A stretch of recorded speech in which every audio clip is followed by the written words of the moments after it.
So what's next? VRChat is already under a ton of pressure, and they added more fire under their feet when they announced that they're prioritizing accessibilities and comfort options, and that they were going to be announcing more about that today. I waited all day and it was getting pretty late. I was getting a little worried that they might just not say anything at all. But then settling at 5:55 p.m. PST, a tweet appeared on my Twitter feed. Over the past 72 hours, we've been listening to your feedback and organizing existing and development efforts. Here's how we're going to start addressing accessibility concerns, as well as what the next few days and weeks are going to look like. Let's take a look at what they're planning. First, we have 3 things that VRChat is aiming to get into the game by the end of next week. First off, we have Horizon Adjust. Horizon Effect is a feature that we developed during a recent internal feature jam that is already on the way. It allows users to change their horizon however they want to orient it, which allows controller movement and menu usage as if the user was standing, even if they're laying down. Honestly, I think this is probably the biggest one for like mobility. People who can't play VRChat normally because of mobility, I think that this will help a lot. Definitely a very important one here. Visual adjustments. Visual adjustments are a set of features that includes a set of color blindness filters that can be set, as well as a slider that adjusts the intensity of these filters. Additionally, there is an option to affect only VRChat UI or the VRChat UI and the world you're in. I think this is extremely good. More stuff to help people play the game or like have a little bit more enjoyable of an experience on VRChat. Very good. Good job, VRChat. Custom mic sensitivity will allow users to adjust the trigger point at which a user's microphone sends audio to others, helping users with noisy IRL environments. This is very, very good, especially during the summer when people have very loud air conditioners or fans going. It's kind of like a noise gate. That's what it seems like, and I think that'll be really, really good. We've also identified a number of other features and improvements that are high priority and relatively straightforward to implement, and we're aiming for these as soon as possible. Our internal goal is within the next week or 2 for these, but that could be sooner or later. It just all depends on how our development and testing process goes. Next up is a movable main menu.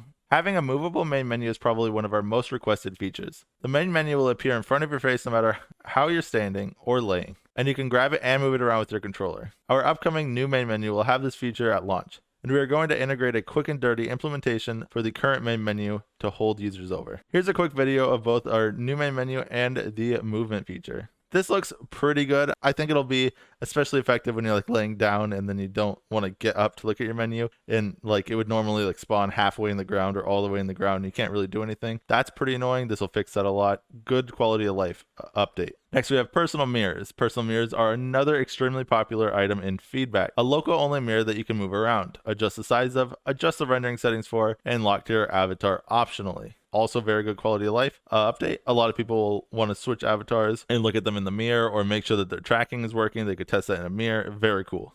Adding more favorites for avatars, worlds, and friends is also in our plans. No exact numbers yet, but we'll be boosting everyone's favorite count. This is also extremely good. Some people will know what this is, but EMM was a very popular modded client. And one of the things that it did was allowed you to have a lot more favorites. And then like switching back and only having 25 kind of sucks. We're used to being able to have as many as we can, but any number bigger than 25 is probably going to be good. I also wonder if they'll change the VRC Plus capacity to be even higher also. I guess we'll find out.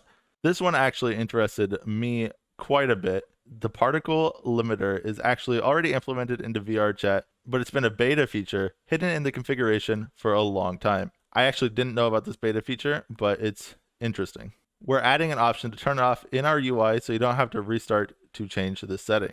Its settings will still only be adjustable in the configuration file for now, as we lack the room in the current menu system to add detailed configuration fields. They also state that these are not all of the changes and features in the near-term roadmap. And I personally don't really understand why they wouldn't also make these public, even with like a simple list of things that they want to do, even if they don't accomplish all of those things, just so players have an idea of what VRChat is aiming for the future of VRChat. Because right now it's really weird. I still think it's really good that they're actually showing us some of what they want to include with both quality of life and accessibility updates, but I guess we'll just have to wait and see if they deliver. And we'll also have to wait to see if it's enough to win back the players that were against the addition of EAC into VRChat. Let me know what you think in the comments. Do you think that this is the start of VRChat heading in the right direction after a major controversial change? And will this be enough of a start to keep you playing VRChat? I'm interested in what everyone has to say, regardless of if you were for or against the EAC change. I think that it's always interesting to hear from both sides. I think that's also very important because then you get to hear things that you might not have considered on both sides and maybe change your ideas